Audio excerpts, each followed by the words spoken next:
বৃক্ষ দিয়ে সাজাই দেশ, সমৃদ্ধ করি বাংলাদেশ প্রতিপাদ্যে কক্সবাজার পাবলিক লাইব্রেরির শহীদ দৌলত ময়দানে শুরু হয়েছে 7 দিনব্যাপী বৃক্ষরোপণ অভিযান ও বৃক্ষমেলা 2024। বৃহস্পতিবার বেলা 11:15টায় মেলার উদ্বোধন করেন প্রধান অতিথি কক্সবাজারের জেলা প্রশাসক মোহাম্মদ সালাউদ্দিন। প্রাণ ফ্রুটো এখন নতুন লুকে আর টেস্ট অ্যামেজিং। তাজা আমের মধুর রসে প্রাণ ফ্রুটো এখন আরো আকর্ষণীয় নতুন প্যাকেট।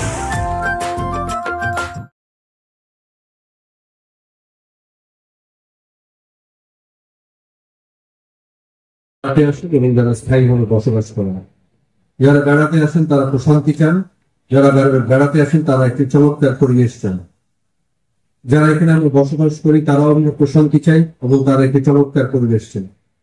আমরা এই বৃক্ষরোপণ অভিযানের মাধ্যমে এই প্রশান্তি লাভের এবং পরিবেশ তৈরি করার যে প্রক্রিয়া, এটি আমরা অনেকটাই অর্জন করতে পারি। মেলা শেষ হবে আগামী 25 সেপ্টেম্বর। এর আগে মেলা উপলক্ষে একটি বর্ণাঢ্য র্যালি বের করা হয়।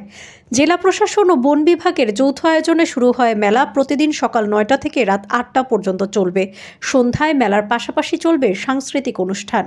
মেলায় 35টি স্টলে মোট 17টি প্রতিষ্ঠান অংশ নিয়েছে। সেখানে শোভা পাচ্ছে বিভিন্ন ধরনের বনজ, ফলজ ও ঔষধি গাছ। 10 টাকার টমেটো চারা থেকে শুরু করে 5000 টাকার বনসাইও রয়েছে। 12 মাসি আম, আমড়া সহ নানা ফলের গাছ।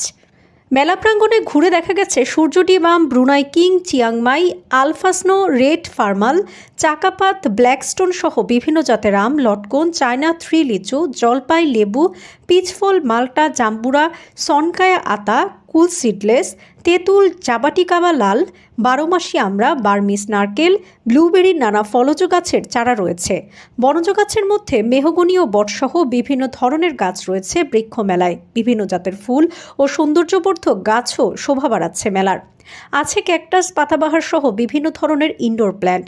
এসব গাছের মধ্যে দর্শনার্থীদের সবচেয়ে আকর্ষিত করছে বিভিন্ন প্রজাতির বনসাই। বেগুন মরিচ সহ নানা ধরনের সবজি গাছও পাওয়া যাচ্ছে এই মেলায়। গতকাল মেলার উদ্বোধন অনুষ্ঠানে বিশেষ অতিথির বক্তব্য রাখেন পুলিশ সুপার মোহাম্মদ রহমতুল্লাহ, কক্সবাজার উত্তর বন বিভাগের বিভাগীয় বন কর্মকর্তা আনোয়ার হোসেন সরকার, কক্সবাজার দক্ষিণ বন বিভাগের বিভাগীয় বন কর্মকর্তা মোহাম্মদ সরওয়ার আলম জানিয়েছেন, মানুষকে বৃক্ষের সাথে পরিচয় করিয়ে দিতেই এই উদ্যোগ। মানুষের মধ্যে গাছের প্রতি ভালোবাসা তৈরি করা এবং গাছ কেনায় উৎসাহিত করবে এই মেলা, যাতে তারা দেশের সবুজায়নে অবদান রাখতে পারে। আরও উপস্থিত ছিলেন কক্সবাজার প্রেস ক্লাবের সাধারণ সম্পাদক মমতাজ উদ্দিন বাহারি, জনকণ্ঠ পত্রিকার সিনিয়র স্টাফ রিপোর্টার ও বাপার জেলা সভাপতি HM এরশাদ ও জেলা প্রেস ক্লাব সাধারণ সম্পাদক রফিক মাহমুদ, উপকূলীয় সাংবাদিক ফোরাম সভাপতি ইকবাল বাহার চৌধুরী, হেলথ নির্বাহী পরিচালক আবুল কাশেম নেকমের NRF, মোহাম্মদ আব্দুল কায়েম সহ বিভিন্ন বন কর্মকর্তা, বিভিন্ন শিক্ষা প্রতিষ্ঠানের ছাত্রছাত্রী, NGO কর্মকর্তা সহ প্রিন্ট ও ইলেকট্রনিক মিডিয়া ও সাংবাদিক বৃন্দ ছিলেন। বিনা পয়সা একটা সারা পাইতো, তাইলে আজকে মেলাটাকে আরো সফল হতো। আমি মনে করি যে প্রশাসনের এরকম আগামীতে এরকম উদ্যোগ নেওয়া উচিত।